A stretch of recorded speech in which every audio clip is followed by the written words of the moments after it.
Hey, everybody, welcome back to the podcast. You're listening to the longest running superhero role playing game on Earth. I'm your host, the Game Master, and today we're talking about the time that Apocalypse killed Cyclops for Y2K, and Wolverine was his horseman of death. But before we get into it, smash like, make sure you're still subscribed, and as always, leave us a comment. We've got an awesome community here, and it's all thanks to you guys. So thank you so much for being here. So, with all that said, let's dive in. So, for a lot of our younger listeners, or maybe listeners from other countries, this might sound strange to you. Back in 1999, where I lived, there was a surprising number of people who genuinely thought that the world was going to end on Y2K. And if you're too young to remember that one, then maybe you have similar memories from the year 2012, when some people believed that the end of the Mayan long count calendar cycle on December 21st of 2012 meant the world would end then. That was sort of similar to the Y2K thing for some people. And both DC and Marvel Comics told a handful of stories that played off of those ideas around that time.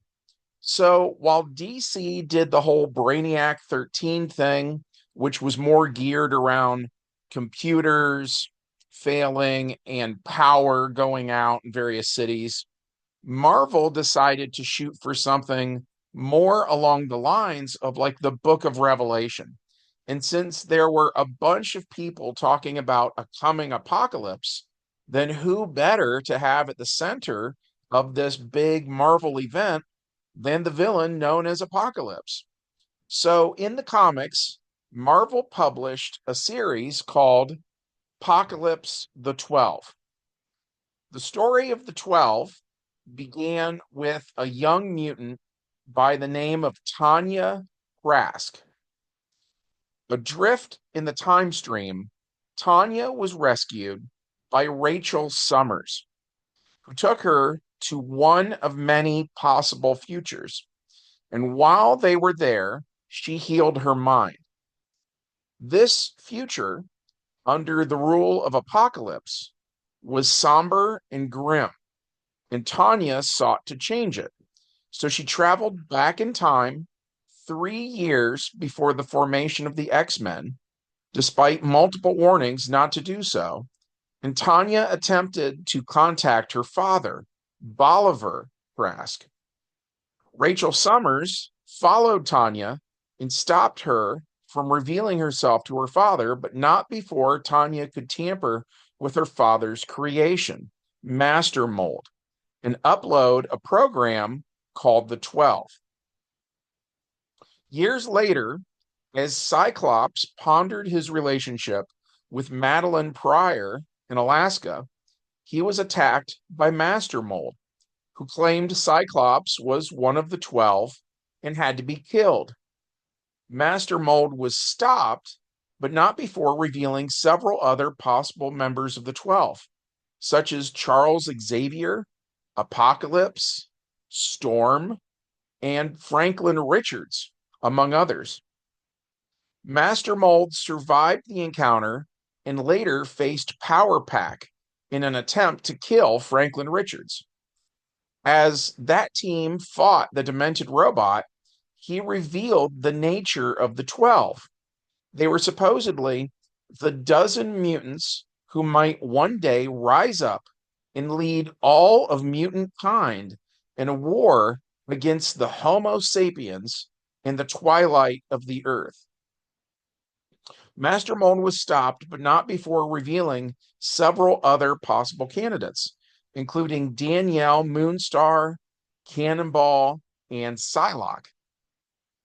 The subsequent mention of the 12 came from Apocalypse himself, claiming that not only was he one of the fabled 12, so too were all five original X-Men, Charles Xavier, Storm, Cannonball, and Cable.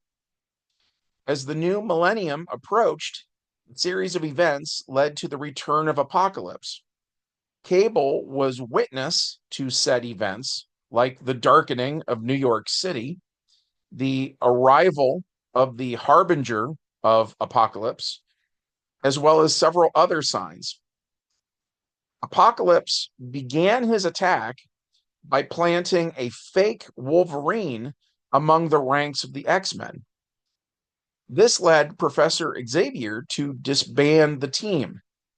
They parted ways, and soon after, Rogue and Shadowcat found themselves protecting Mystique from Japan's military. As Rogue fought Sunfire and his men, Kitty watched over Mystique and unwittingly found the Diary of Destiny. The diary had a very cryptic description of a 13th and told that the 12 would be involved in the destruction of the world. With the death of Wolverine's imposter, the X-Men reunited at the mansion only to discover it was not truly Wolverine that had died, but rather it was a Skrull. The infiltrator had been found. And then to save Polaris from an abduction, Cyclops took her place using an image inducer, and the X-Men followed him to the Skrulls' lair, where they were attacked by the Horsemen of Death, Apocalypse's most lethal and fiercest horseman to date, the same person who was responsible for the death of the fake Wolverine. After a heavy battle, Death was unmasked by Colossus, and the X-Men were surprised to see their newest enemy was in truth the real Wolverine, who had earlier volunteered for the role, knowing that the other possibility, Sabretooth, would have enjoyed it too much, whereas he himself would fight the conditioning involved. Following this revelation, the Horsemen of Death escaped, leaving the X-Men with half-truths and enigmas that needed solving.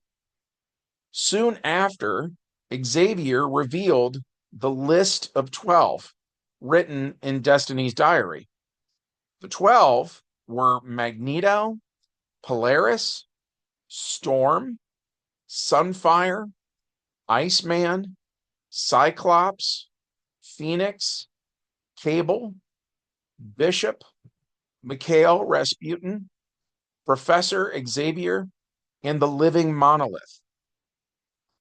The Horsemen of Apocalypse kidnapped Cable, Mikhail Rasputin, Iceman, Sunfire, and the Living Monolith. The X-Men, with Magneto's help, rushed to Egypt to the lair of Apocalypse. They were soon attacked by an army of Skrulls and the followers of Apocalypse. Amidst the battle, Bishop, who had been trapped in an alternate future reality, appeared out of thin air, furthering the confusion. Thanks to illusions and lies, the agents of Apocalypse were able to kidnap all remaining members of the 12. It is then revealed that the Legend of the 12 is actually the grand design of Apocalypse, who started the rumors himself long ago, and their true role was then explained at last. They are, in fact, 12 powerful mutants that Apocalypse wants to lure together as he needs them to ascend to godhood. Polaris and Magneto represented the opposing magnetic poles.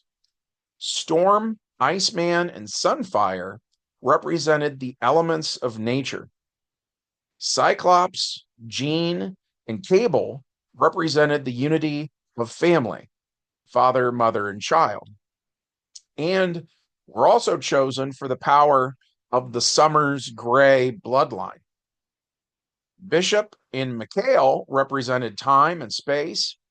Xavier represented the power of the mind. And the Living Monolith represented the core. Placing the 12 inside of containment cells, part of an age-old celestial machine, Excuse me.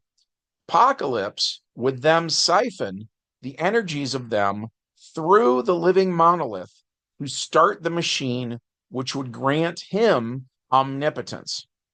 However, Apocalypse knew that his frail, centuries old body would not be able to withstand such power, and that's when he revealed the 13th mutant was X-Man, aka Nate Gray. Apocalypse intended to transfer his consciousness into the young body of Nate Gray and then use the energies of the 12 to evolve.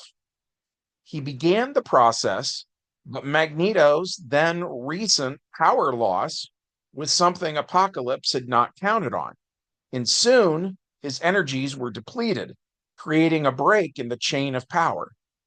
Apocalypse increased the flow of energies, attempting to bypass the break, but this drove the living monolith insane, destroying his containment unit and starting a rampage that unwittingly released the X-Men. While half of the team battled the monolith, the other half attempted to stop Apocalypse. Jean Grey exposed the true nature of Apocalypse, showing his rotting body inside his armor. As he tried to enter Nate Gray's body, Cyclops took his place, sacrificing himself to save his son, Nate. And at the time, it would seem that Cyclops was truly dead forever. In the comic books, of course, nobody stays dead, it seems. But in our role-playing game, we try to avoid such things. And in our game, the idea of the so-called children of the atom was that the whole reason the founding members of the X-Men were mutants was the proximity of their births to the end of World War II and the events that took place in Hiroshima and Nagasaki. The radiation in the air had caused mutations to begin around the world, so that in the early 1960s, using real time, those mutants would be teenagers. And if you take a look at the comics from around that time, and the time that Cyclops married Madeline Pryor, they too seem to suggest that Marvel was going with real time rather than comic book time back then. Because Cyclops mentions when he was marrying Madeline Pryor how long he was a member of the X-Men, and it all lines up. If he said it was 20 years in the comic book, it had been 20 years in real life since that had first appeared. So I think that for a while, Marvel really did want to go with real time over comic book time. And for sure, in our role-playing game, we absolutely went that route. So by the year 2000, that would mean that the founding X-Men would all be in their mid-50s. So we thought this was a good time to retire the Cyclops character for good. So while in the comics, they found a way to bring him back, we did not. And to be honest, when they did bring back Cyclops, he now had certain personality traits that Apocalypse had had. And in my opinion, Cyclops never really was the same after that. He also seemed like a darker character in the following issues. So I like that our Cyclops went out on a high note. And in our world, Scott Summers was a beloved hero that the heroes of the future look up to and aspire to be like. In the modern day, the grandson of Cyclops is Scott Summers II, and he is a popular character in our games. But that, of course, would be a story for another day. I think that it's a good stopping point for this one, so I'm going to wrap it up. We like our take on Apocalypse the 12th. We hope that you liked hearing about it. If so, as always, smash that like button. Check to see if you're still subscribed. And as always, leave us a comment. From all of us here at the longest running superhero role-playing game on Earth, we hope you have a good one, and we'll see you in the next adventure. Bye.